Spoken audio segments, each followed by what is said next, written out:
Hello दोस्तों, नमस्कार। हमारे यूट्यूब चैनल में आप सभी का स्वागत है। आज हम उत्तर प्रदेश बीएड प्रवेश परीक्षा 2025 के लिए सामान्य हिंदी प्रैक्टिस सेट 9 करने वाले हैं। इसमें कुल 50 प्रश्न हैं। तो आप लोग इस वीडियो को शुरू से लेकर अंत तक पूरा देखिएगा और वीडियो पसंद आए तो इसे लाइक कीजिए और अपने दोस्तों में शेयर कीजिए और चैनल को सब्सक्राइब कीजिए। लास्ट में कमेंट बॉक्स में बताइएगा कि आपके 50 में से कुल कितने प्रश्न सही बने हैं। तो आज का पहला प्रश्न है, विस्मय अस्थायी भाव किस रस में होता है? ऑप्शन ए हास्य, ऑप्शन बी शांत, ऑप्शन सी अद्भुत, ऑप्शन डी वीर। तो इसका सही उत्तर है ऑप्शन सी, विस्मय अद्भुत रस का अस्थायी भाव है। प्रश्न संख्या 2, माधुर्य गुण किस रस में प्रयुक्त होता है? ऑप्शन ए शांत, ऑप्शन बी वीर, ऑप्शन सी श्रृंगार, ऑप्शन डी रौद्र। तो इसका सही उत्तर है ऑप्शन सी, माधुर्य गुण श्रृंगार रस में प्रयुक्त होता है। प्रश्न संख्या 3, नीचे लिखे वाक्यों में से किस वाक्य में सर्वनाम का अशुद्ध प्रयोग हुआ है? ऑप्शन ए वह स्वयं यहाँ नहीं आना चाहती, ऑप्शन बी आपके आग्रह पर मैं दिल्ली जा सकता हूँ, ऑप्शन सी मैं तेरे को एक घड़ी दूंगा, ऑप्शन डी मुझे इस बैठक की सूचना नहीं थी। तो इसका सही उत्तर है ऑप्शन सी, मैं तेरे को एक घड़ी दूंगा। यह वाक्य अशुद्ध है, तेरे को नहीं रहेगा इसमें। प्रश्न संख्या 4, क्रिया का मूल रूप कहलाता है? ऑप्शन ए धातु, ऑप्शन बी कारक, ऑप्शन सी क्रिया विशेषण, ऑप्शन डी इनमें से कोई नहीं। सॉरी दोस्तों, मेरा गला थोड़ा खराब है तो आप लोग थोड़ा एडजस्ट कर लीजिएगा। इसका सही उत्तर है ऑप्शन ए, क्रिया का मूल रूप धातु कहलाता है। प्रश्न संख्या 5, विकारी शब्द होता है? ऑप्शन ए संज्ञा, ऑप्शन बी सर्वनाम, ऑप्शन सी अव्यय, ऑप्शन डी विशेषण। तो इसका सही उत्तर है ऑप्शन सी, अव्यय एक अविकारी शब्द होता है। अगला प्रश्न है, तंबाकू किस विदेशी भाषा का शब्द है? Option A Brazil, option B Dutch, option C चीनी, ऑप्शन डी फ्रांसीसी। तो इसका सही उत्तर है ऑप्शन बी, तंबाकू डच विदेशी भाषा का शब्द है। अगला प्रश्न है, उत्पत्ति के अनुसार शब्द के प्रकार हैं? Option A 4, option B 2, option C 6, option D 8। तो इसका सही उत्तर है ऑप्शन ए, उत्पत्ति के अनुसार शब्द के 4 प्रकार होते हैं। अगला प्रश्न है, निम्नांकित में देशज शब्द है? ऑप्शन ए अनार, ऑप्शन बी दोना, ऑप्शन सी भौरा, ऑप्शन डी गिरगिट। तो इसका सही उत्तर है ऑप्शन बी, दोना एक देशज शब्द है। अगला प्रश्न है, वचन संबंधी अशुद्धि वाले वाक्य को पहचानिए। ऑप्शन ए साहित्य 2 प्रकार का होता है, ऑप्शन बी इस समय 4 बजे हैं, ऑप्शन सी वहाँ सभी श्रेणी के लोग थे, ऑप्शन डी श्री कृष्ण के अनेक नाम हैं। तो दोस्तों आप लोग भी कमेंट बॉक्स में अपना अपना जवाब दिया कीजिए, हर एक प्रश्न का उत्तर बताया कीजिए। तो इसका सही उत्तर है ऑप्शन सी, वहाँ सभी श्रेणी के लोग थे। यह वाक्य अशुद्ध है। प्रश्न संख्या 10, हर एक ने जूते पहन रखी है इस वाक्य में है? ऑप्शन ए वर्तनी संबंधी अशुद्धि, ऑप्शन बी वचन संबंधी अशुद्धि, ऑप्शन सी लिंग संबंधी अशुद्धि, ऑप्शन डी वाक्य रचना संबंधी अशुद्धि। 10 का सही उत्तर है ऑप्शन बी, इस वाक्य में वचन संबंधी अशुद्धि है। प्रश्न संख्या 11, धीरे धीरे बोल कोई सुन न ले वाक्य में कौन सा सर्वनाम है? ऑप्शन ए अनिश्चयवाचक, ऑप्शन बी निजवाचक, ऑप्शन सी निश्चयवाचक, ऑप्शन डी प्रश्नवाचक। तो 11 का सही उत्तर है ऑप्शन ए, धीरे धीरे बोल कोई सुन न ले इस वाक्य में अनिश्चयवाचक सर्वनाम का प्रयोग किया गया है। प्रश्न अगला, तुम्हें क्या चाहिए निम्नलिखित में सर्वनाम है? ऑप्शन ए निजवाचक, ऑप्शन बी प्रश्नवाचक सर्वनाम, ऑप्शन सी संबंधवाचक सर्वनाम, ऑप्शन डी निश्चयवाचक सर्वनाम। तो 12 का सही उत्तर है ऑप्शन बी, तुम्हें क्या चाहिए इस वाक्य में प्रश्नवाचक सर्वनाम का प्रयोग किया गया है। अगला प्रश्न है, नल बूथ बूथ टपक रहा है वाक्य में निम्नलिखित है? ऑप्शन ए विशेषण, ऑप्शन बी क्रिया, ऑप्शन सी क्रिया विशेषण, ऑप्शन डी सर्वनाम। तो 13 का सही उत्तर है ऑप्शन सी, नल बूथ बूथ टपक रहा है इस वाक्य में क्रिया विशेषण है। अगला प्रश्न है, भारतीय संविधान में किस भाषा को राजभाषा के रूप में स्वीकार किया गया है? Option A Angrezi, option B Hindi, option C Urdu, option D Tamil. तो 14 का सही उत्तर है ऑप्शन बी। हिंदी को भारतीय संविधान में राजभाषा के रूप में स्वीकार किया गया है। प्रश्न 15 हिंदी वर्णमाला में स्वरों की संख्या है। Option A 8, option B 9, option C 11, option D 14। तो 15 का सही उत्तर है ऑप्शन सी। हिंदी वर्णमाला में स्वरों की कुल संख्या 11 होती है। अगला प्रश्न है पर्यावरण शब्द का संधि विच्छेद कौन सा है। ऑप्शन ए पर्या प्लस वरण, ऑप्शन बी परि प्लस आवरण, ऑप्शन सी परिधि प्लस आवरण, ऑप्शन डी परिधि प्लस आवरण। तो 16 का सही उत्तर है ऑप्शन बी। पर्यावरण का संधि विच्छेद परि प्लस आवरण होता है।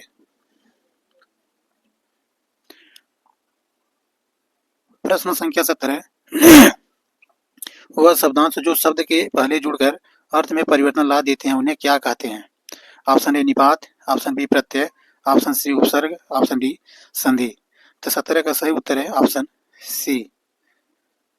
जो शब्द के पहले जुड़कर अर्थ में परिवर्तन ला देते हैं उन्हें उपसर्ग कहते हैं और जो शब्द के बाद में जुड़कर अर्थ में परिवर्तन लाते हैं उन्हें प्रत्यय कहते हैं। अब उपसर्ग और प्रत्यय दोनों शब्दांश होते हैं। प्रश्न संख्या 18 निम्नलिखित में कौन सा अव्ययी भाव समास है। ऑप्शन ए रण में कौशल, ऑप्शन बी पीला है वस्त्र जिसका, ऑप्शन सी समय के अनुसार, ऑप्शन डी सत्य के लिए आग्रह। तो 18 का सही उत्तर है ऑप्शन सी। समय के अनुसार में अव्ययी भाव समास है। प्रश्न 19 निम्न में कौन सी भाववाचक संज्ञा है। Option A Bharat, option B लड़का, ऑप्शन सी कायर, ऑप्शन डी मित्रता। तो 19 का सही उत्तर है ऑप्शन डी। मित्रता एक भाववाचक संज्ञा है। मित्र में ता प्रत्यय जुड़ने से भाववाचक संज्ञा का निर्माण हुआ है। कायर में ता प्रत्यय अगर जुड़ जाएगा तो कायरता एक भाववाचक संज्ञा हो जाएगी। लड़का में पन अगर शब्द जोड़ दिया जाए तो लड़कपन बन जाएगा, तो लड़कपन में भाववाचक संज्ञा होगी। अगला प्रश्न है खर खर का पर्यायवाची शब्द है। ऑप्शन ए खरगोश, ऑप्शन बी शशक, ऑप्शन सी मूर्ख, ऑप्शन डी गधा। तो 20 का सही उत्तर है ऑप्शन डी। खर का पर्यायवाची शब्द गधा होता है। अगला प्रश्न है अनिल पर्यायवाची है। ऑप्शन ए पवन का, ऑप्शन बी चक्रवात का, ऑप्शन सी पावस का, ऑप्शन डी अनल का। तो 21 का सही उत्तर है ऑप्शन ए। अनिल पर पवन का पर्यायवाची शब्द है। अगला प्रश्न है नियति शब्द का समानार्थी शब्द है। ऑप्शन ए चरित्र, ऑप्शन बी स्वभाव, ऑप्शन सी भाग्य, ऑप्शन डी कर्म। तो 22 का सही उत्तर है ऑप्शन सी। नियति शब्द का समानार्थी शब्द है भाग्य होता है।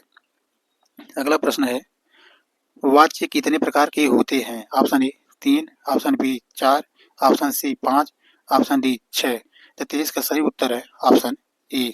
वाच्य के 3 प्रकार होते हैं कर्तृवाच्य, कर्मवाच्य, भाववाच्य। दोस्तों ये प्रश्न सभी बहुत इंपॉर्टेंट है। ये बीएड एग्जाम में हर वर्ष बार बार पूछे जाते हैं, तो इसे आप लोग कहीं अपने नोटबुक में अच्छे से नोट कर लीजिएगा और जब तक एग्जाम नहीं हो रहा तब तक आप लोग इसे बार बार रिवीजन करते रहिएगा। अगला प्रश्न शोषक शब्द का विलोम चुनिए। ऑप्शन ए शोषित, ऑप्शन बी पोषक, ऑप्शन सी शोषक पोषक, ऑप्शन डी पोषित।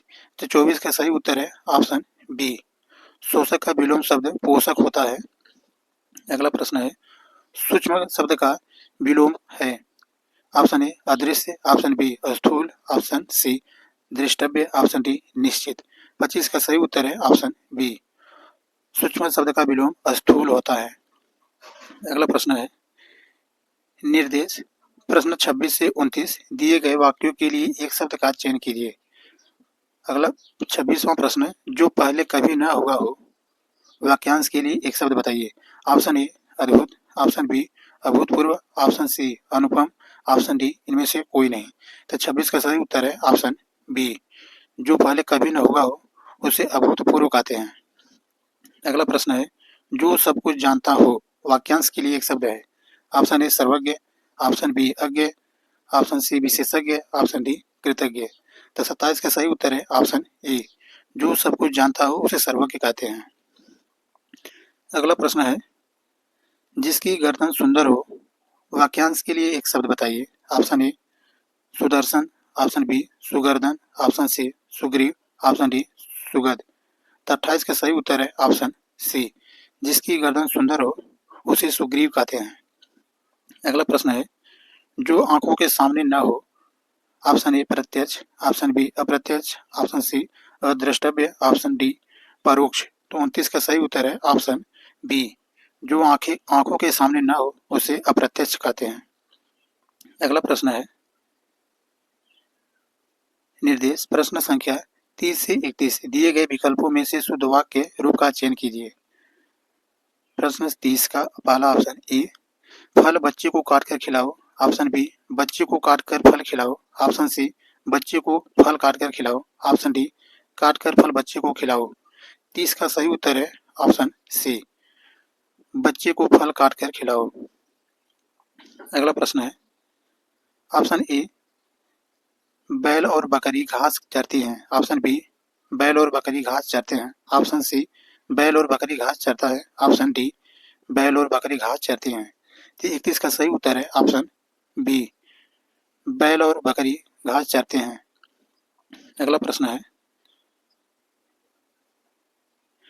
देश को हानि जय चंदों से होती है, रेखांकित में संज्ञा है। ऑप्शन ए जातिवाचक, ऑप्शन बी व्यक्तिवाचक, ऑप्शन सी भाववाचक, ऑप्शन डी द्रव्यवाचक। तो 32 का सही उत्तर है ऑप्शन ए, देश को हानि जय चंदों से होती है, तो जय चंदों में जातिवाचक संज्ञा है।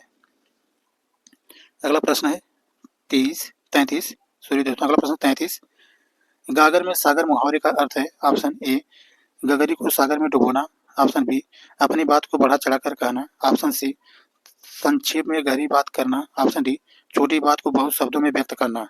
तो 33 का सही उत्तर है ऑप्शन सी, संक्षेप में गहरी बात करना।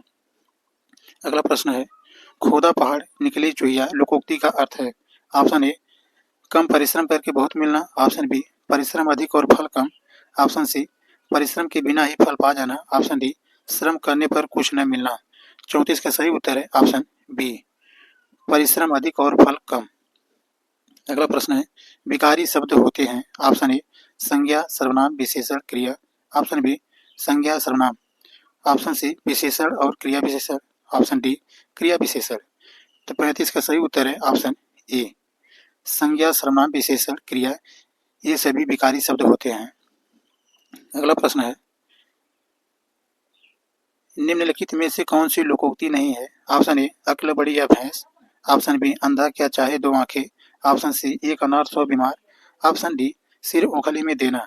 तो 36 का सही उत्तर है ऑप्शन डी, सिर ओखली में देना, यह एक मुहावरा है। प्रश्न संख्या 37, निम्न में से कौन एक तत्सम शब्द है। ऑप्शन ए अनजान, ऑप्शन बी सच, ऑप्शन सी पत्ता, ऑप्शन डी घोटक। तो 37 का सही उत्तर है ऑप्शन डी, घोटक एक तत्सम शब्द है। अगला प्रश्न है, शब्द की परिभाषा क्या है। ऑप्शन ए शब्द भाषा की स्वतंत्र और अर्थवान इकाई है, ऑप्शन बी शब्द वह है जो भाषा में प्रयोग होते हैं, ऑप्शन सी शब्द वर्णों से बने होते हैं, ऑप्शन डी सार्थक और निरर्थक दोनों ही शब्द होते हैं। तो 38 का सही उत्तर है ऑप्शन ए, शब्द भाषा की स्वतंत्र और अर्थवान इकाई है। अगला प्रश्न है, वर्ण किसे कहते हैं। ऑप्शन ए ध्वनि को, ऑप्शन बी शब्द को, ऑप्शन सी छंद को, ऑप्शन डी इनमें से कोई नहीं। तो दोस्तों आप लोग भी उत्तर बताया करिए। 39 का सही उत्तर है ऑप्शन ए, ध्वनि को वर्ण कहते हैं। अगला प्रश्न है, जिस बीमारी का ठीक होना संभव न हो वाक्यांश के लिए एक शब्द बताइए। ऑप्शन ए असाध्य, ऑप्शन बी विकट, ऑप्शन सी भयानक, ऑप्शन डी घातक। तो 40 का सही उत्तर है ऑप्शन ए, जिस बीमारी का ठीक होना संभव न हो वाक्यांश के लिए एक शब्द है असाध्य। अगला प्रश्न है, निर्देश प्रश्न 41 से 42, इन प्रश्नों में प्रत्येक में से एक शब्द दिया गया है जिसके नीचे 4 शब्द अंकित हैं। इनमें से एक शब्द दिए हुए शब्द का समानार्थी है, ये समानार्थी शब्द चुनिए। प्रश्न 41, मिलिंद का परिभाषी शब्द कौन है। ऑप्शन ए भुजंग, ऑप्शन बी सरिता, ऑप्शन सी कगार, ऑप्शन डी भ्रमर। तो 41 का सही उत्तर है ऑप्शन डी, मिलिंद का परिभाषी शब्द भंवरा होता है। अगला प्रश्न है, सीखी का पर्यायवाची शब्द क्या है? ऑप्शन ए शिखा युक्त, ऑप्शन बी मयूर, ऑप्शन सी बुलबुल, ऑप्शन डी बैल। तो 42 का सही उत्तर है ऑप्शन बी, सीखी का पर्यायवाची शब्द मयूर होता है। अगला प्रश्न है, निम्नलिखित शब्दों में से कौन सा शब्द देशज नहीं है? ऑप्शन ए ढेबरी, ऑप्शन बी पोखर, ऑप्शन सी ढोर, ऑप्शन डी पुष्कर। तो 43 का सही उत्तर है ऑप्शन डी पुष्कर देशज शब्द नहीं है, पुष्कर एक तत्सम शब्द है। अगला प्रश्न है,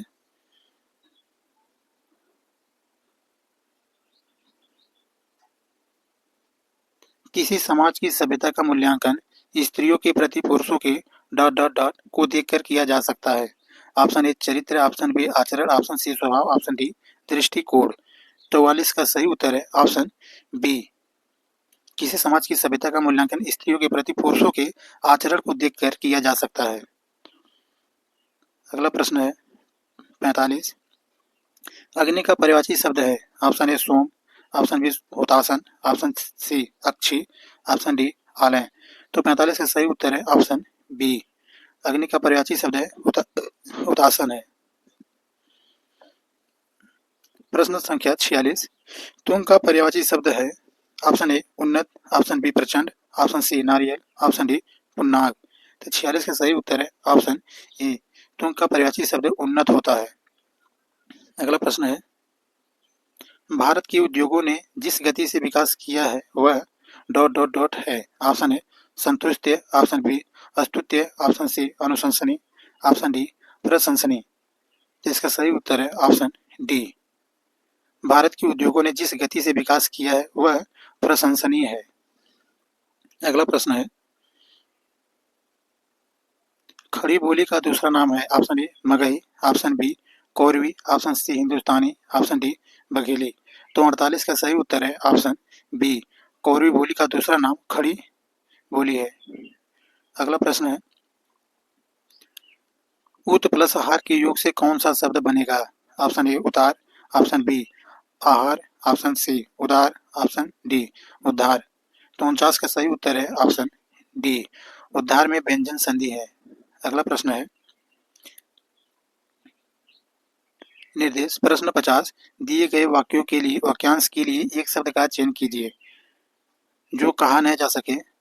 ऑप्शन ए अकथित, ऑप्शन बी अकथनीय, ऑप्शन सी अकथ्य, ऑप्शन डी नामुमकिन। तो 50 का सही उत्तर है ऑप्शन बी, जो कहा ना जा सके वाक्यांश के लिए एक शब्द है अकथनीय। तो दोस्तों, आप सभी को हमारी पूरी वीडियो देखने के लिए धन्यवाद। मिलते हैं कल एक नई वीडियो के साथ।